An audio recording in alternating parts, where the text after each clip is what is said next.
மூன்றாம் அதிபதி 6ஆம் வீட்டில் நவம்பர் மாதம் 15ஆம் தேதிக்கு பிறகு மாறுகிறார்.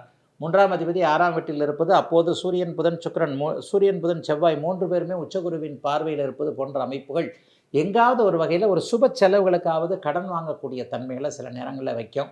எதிரியோடு சேர்ந்து பேசக்கூடிய சூழ்நிலைகள் இப்போது வரும். ஒரு எதிரி தான் ஜன்ம விரோதி, அப்பாவுக்கும் தாத்தாவுக்கும் நமக்குமே ஆகாது, அந்தளவுக்கு பரம்பரை விரோதி. அவரை ஒரு இடத்துல பார்த்துட்டு நல்லா இருக்கிறீங்களான்னு கேட்க வேண்டிய சூழல் கண்டிப்பாக வரும்.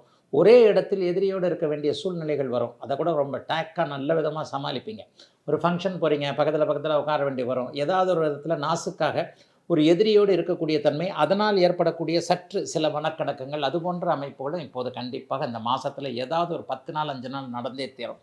ஆக எல்லாவற்றிலும் மன எதிரியோடு இருந்தாலும் கூட அது ஒரு நல்ல மேன்மையாக உங்களுடைய செல்வாக்கு இது போன்ற அமைப்புகளை அதிகப்படுத்தி கொள்ளக்கூடிய ஒரு அமைப்பு தான். இரும்பு சார்ந்த தொழில்களில் இருப்பவர்களுக்கு நல்ல லாபம் கிடைக்கக்கூடிய யோக மாதம் இந்த மாதம்.